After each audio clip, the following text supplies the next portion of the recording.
If you are an RBI Grade B aspirant, many times this question might be coming to your mind. Am I on the right track? If you want to know the answer of this question, this video is for you. Hello everyone, welcome to iExamB for 50% faster preparation. I am Arunima, ex-manager SIPBI, and I have prepared 10 questions for you. And by answering these 10 questions, you will come to know by your score whether you are on the right track or you are derailed or you are completely derailed. If you are on the right track, continue as you are doing it. If you are derailed, then what to do, that also we'll discuss. Simply, you have to put a tick or a cross against each question. So let us start. My first question is, how badly do you want it? So this decision you yourself have taken ना, आपने खुद decide किया था कि आपको RBI grade B officer का exam लिखना है और आपको आरबीआई ग्रेड बी ऑफिसर बनना है, लेकिन कितनी शिद्दत से आप चाहते हो इस चीज को, इसका कैसे पता चलेगा? ये जो चॉइस आपने की थी, ask yourself, do I value my choice? जो हमने चुना है, अब इस एग्जाम को क्लियर करने के लिए जो रिक्वायरमेंट है, जो चीजें करनी है, आप कर रहे हो कि नहीं कर रहे हो? That only you know, right? आपकी प्रायोरिटी लिस्ट में ये एग्जाम कहाँ पे स्टैंड करता है? क्या जिस तरह से एग्जाम की तैयारी शुरू करने के पहले आपका डेली रूटीन चलता था, क्या अभी भी वैसे ही है, या आप कुछ सैक्रिफाइसेस कर रहे हैं? क्या कुछ आपके लाइफ रूटीन में चेंज आया है कि नहीं आया है? कुछ नहीं, एक्चुअली बहुत ज्यादा।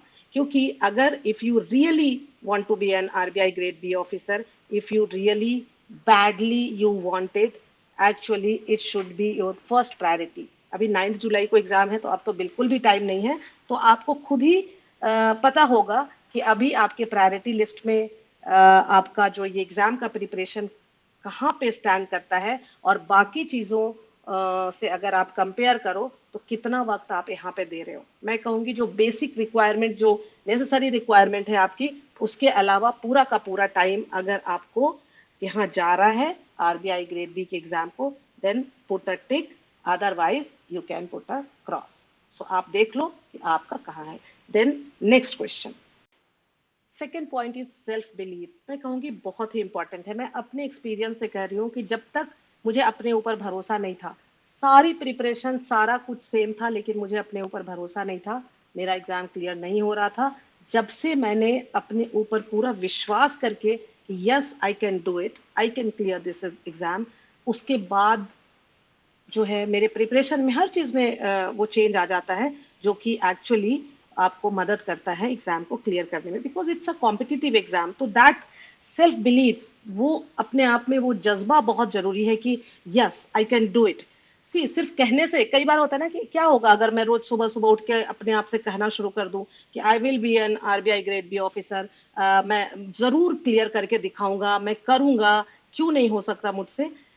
ऐसा नहीं है कि सिर्फ ये कहने भर से हो जाता है, लेकिन जब आप इसको कहते हो बार बार अपने आप से ही, तो फिर वो जरूरी सारी चीजें करने लग जाते हो जो इसको पूरा करने के लिए आवश्यक है ना? वो पढ़ाई तो आपको करनी ही है, मेहनत आपको करनी है, लेकिन जब आपको विश्वास होता है कि हाँ ये हो सकता है, तब उसके लिए आप मेहनत करना ज्यादा शुरू कर देते हो विश्वास के साथ।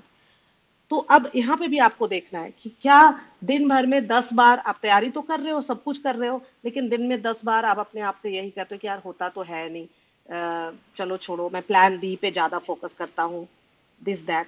या फिर आपका जज्बा इस तरह का है कि अरे, जब सिकंदर पूरी दुनिया का most part of the world, if Alexander can conquer, why can't I? क्या मैं एक आरबीआई का एक एग्जाम कॉन्कर नहीं कर सकता? इस तरह की अगर फीलिंग हो, तो हम जरूर जरूर फिर आपके सारे एक्शंस भी उसी तरह से आ जाएंगे।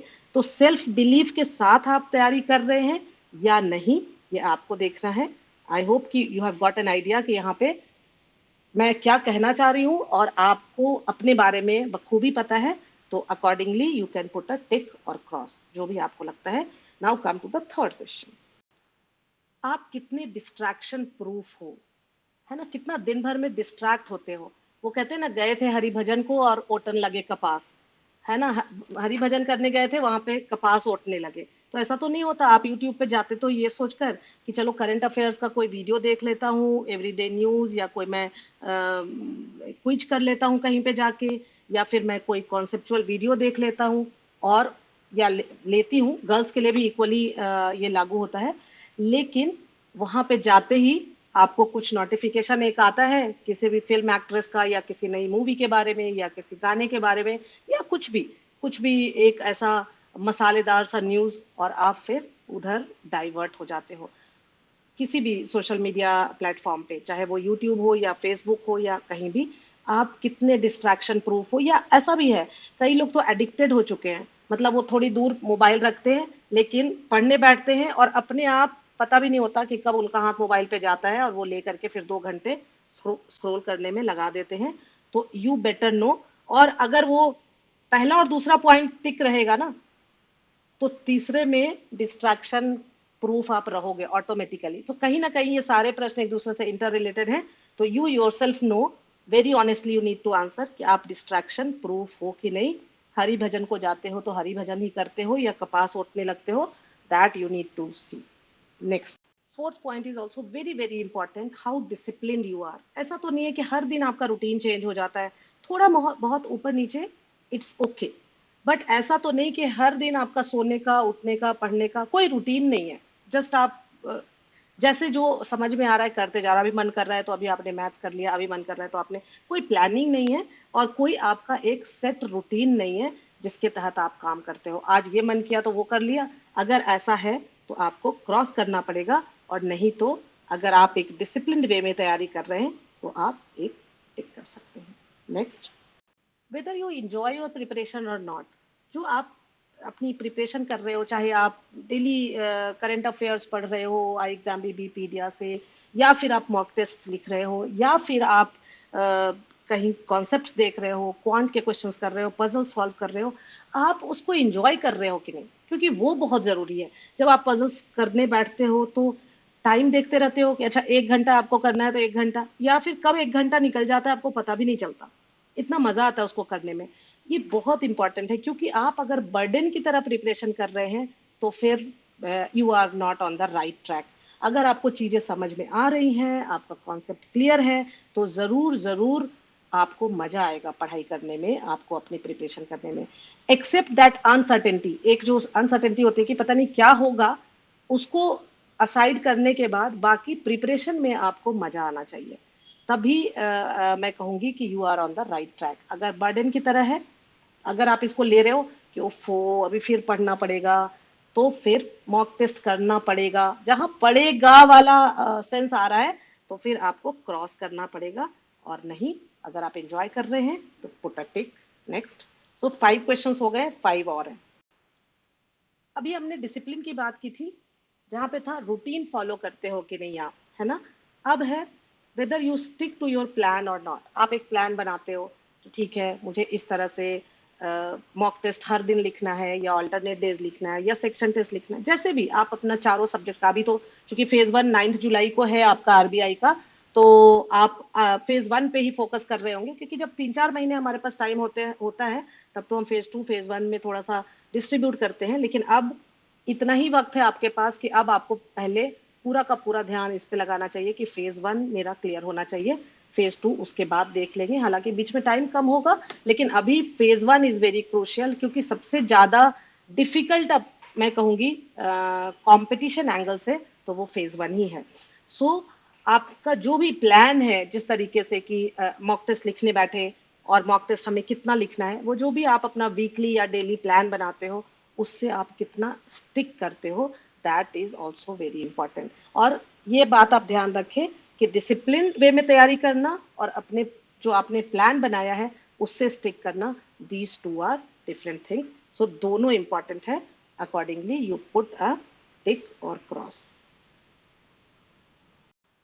Stick to your strategy. आप अपनी जो स्ट्रैटेजी आपने बनाई है उससे आप कितना स्टिक कर रहे हो। अब तीनों कहीं ना कहीं कई बार स्टूडेंट्स एक ही बात समझ लेते हैं, डिसिप्लिन वे में तैयारी करना, जो आपने प्लान बनाया उसको स्टिक करना, और स्ट्रैटेजी, है ना। लेकिन तीनों डिफरेंट है। डिसिप्लिन और प्लान हमने देख लिया।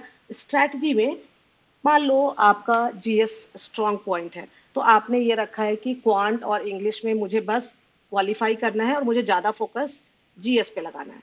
कोई ऐसा सोच सकता है कि नहीं, मेरा इंग्लिश बहुत अच्छा है और इंग्लिश पे मुझे ज्यादा से ज्यादा स्कोर करना है, वैसे तो अगर आपको जनरली बोला जाए तो यहाँ पे जो वेटेज है जीएस का और रीजनिंग का, जीएस 80 मार्क्स का होता है, रीजनिंग 60, और क्वांट एंड इंग्लिश 30 मार्क्स का।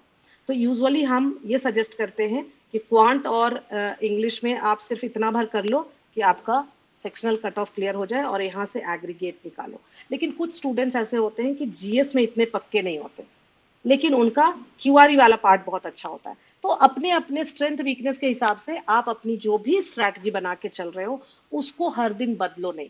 ऐसा नहीं है कि आपने कोई वीडियो देखा स्ट्रैटेजी वीडियो और हर दिन एक नए प्लेटफॉर्म पे नया स्ट्रैटेजी वीडियो मत देखो, है ना। सब लोग अपने हिसाब से अच्छा ही बताते हैं, लेकिन आपको क्या सूट करेगा। और आपने एक बार बना ले तो हर दिन चेंज करोगे तो वो आपके लिए बहुत ही डेंजरस हो जाएगा, फेटल हो जाएगा। सो आपको, क्योंकि वो आप कई बार स्टूडेंट्स क्या करते हैं, किसी ने बताया कि क्वांट में सिर्फ सेक्शनल क्लियर कर लो, किसी ने बताया इंग्लिश में सिर्फ सेक्शनल कर लो, तो वहां पे आपने, किसी ने कहा आप सिर्फ, अगर आपका रीजनिंग वीक है आप सिर्फ रीजनिंग में सेक्शनल क्लियर कर लो, और किसी में बताया कि अगर आपका जीएस वीक है तो जीएस पे उतना फोकस ना करके अगर बाकी में आप ज्यादा ले लो। और आप चार अलग लोगों को वीडियो देख करके सोचते हो कि चारों में मैं ऐसा कर लूं, तो ऐसा तो नहीं हो सकता।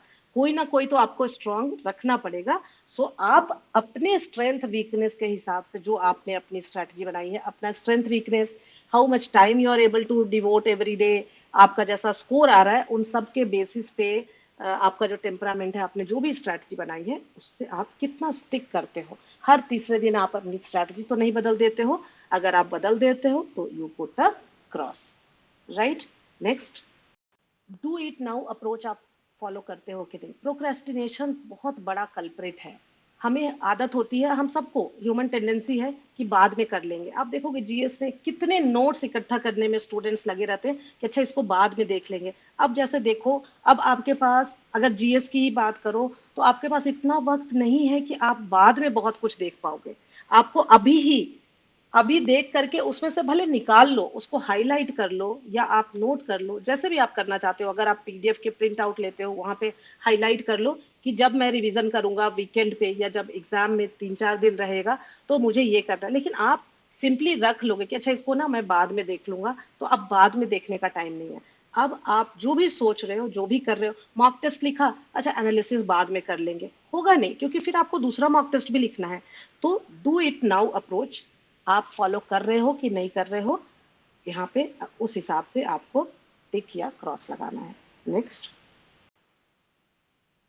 आई एम श्योर कि आपने मॉक टेस्ट लिखना शुरू कर दिया होगा, है ना। जब आपका एग्जाम बिल्कुल पास हो जाए, आ जाए, तब तो आपको हर दिन एक मॉक टेस्ट लिखना चाहिए।